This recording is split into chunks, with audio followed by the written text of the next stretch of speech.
Welcome to the Explainer.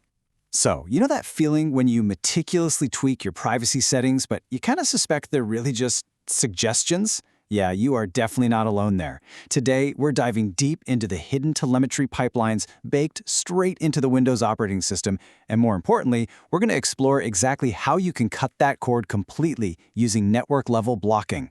Let's pop the hood and uncover what's really happening on your machine.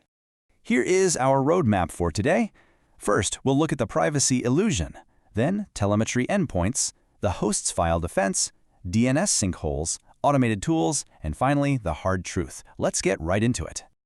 All right, Section 1, the privacy illusion. Settings are misleading.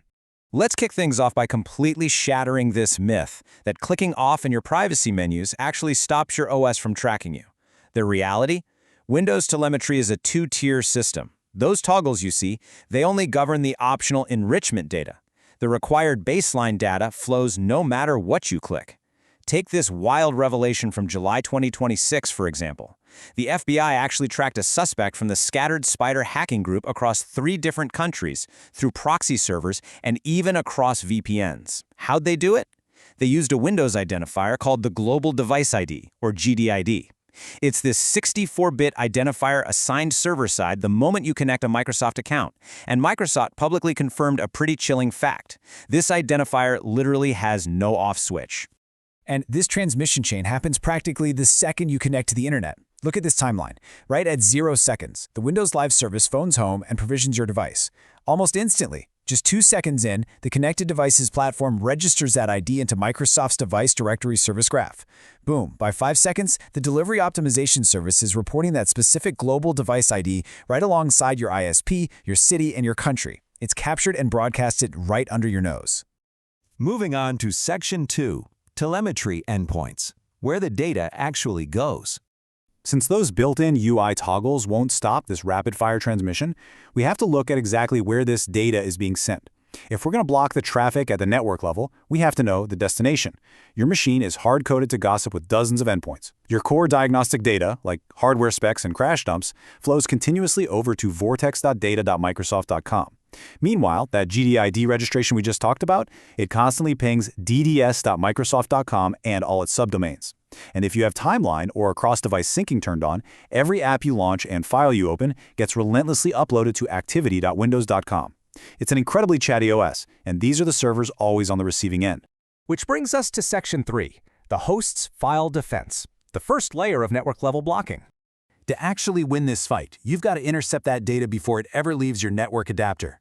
Now, changing registry keys is definitely helpful, but network-level blocking, that's the most durable mitigation available, because it works completely independent of your Windows settings. Think of the host file like a local bouncer that holds a VIP list for your specific machine. It's just a simple text file that maps host names to IP addresses. But crucially, it completely overrides your public DNS resolution. So if your computer tries to reach vortex.data.microsoft.com, it checks that hosts file first, allowing you to force any telemetry domain into a total dead end.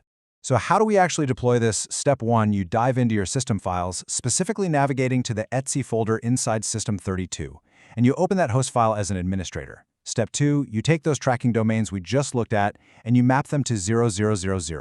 You're basically telling your computer, hey, vortexdata.microsoft.com lives at 0000, which is just a non-routable black hole. The data never leaves your machine.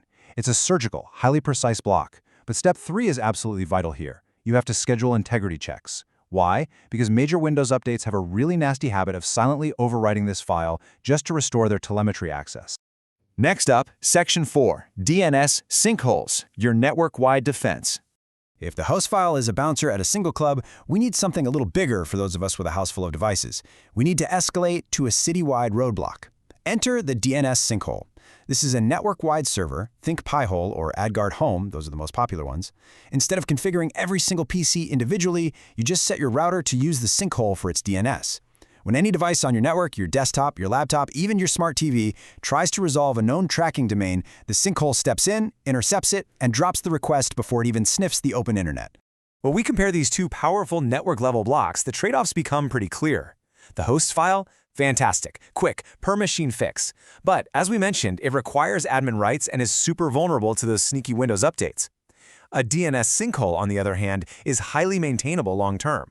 By utilizing community-maintained block lists, like the brilliant Haji Microsoft Telemetry list, your sinkhole automatically updates with new tracking domains the second Microsoft adds them. It protects your entire network automatically, so you aren't constantly tinkering with system files on every computer you own. All right, Section 5, Automated Blocking Tools. Repeatable Hardening. Look, setting up network blocks, tweaking the registry, and disabling services manually, it's tedious. And frankly, it's risky if you make a typo. Fortunately, the privacy community has built some absolute powerhouse automated tools to cleanly deploy these exact mitigations. You've got W10 Privacy and W11 Privacy, offering a massive GUI that covers over 200 settings.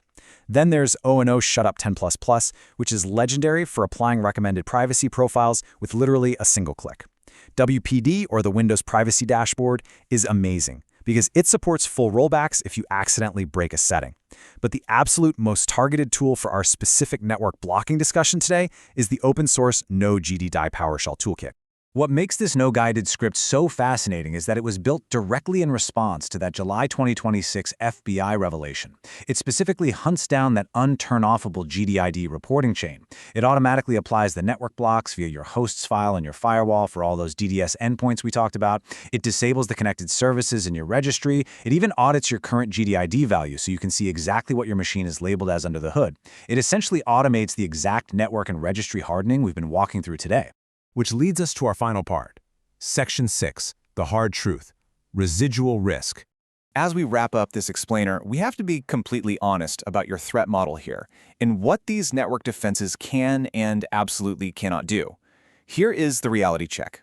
Network blocking stops future data transmission. It stops your machine from re-registering its GDDI tomorrow. But if you have ever signed into that machine with a Microsoft account, your GDDI, alongside a massive history of your IP addresses, already exists on Microsoft's device directory service servers.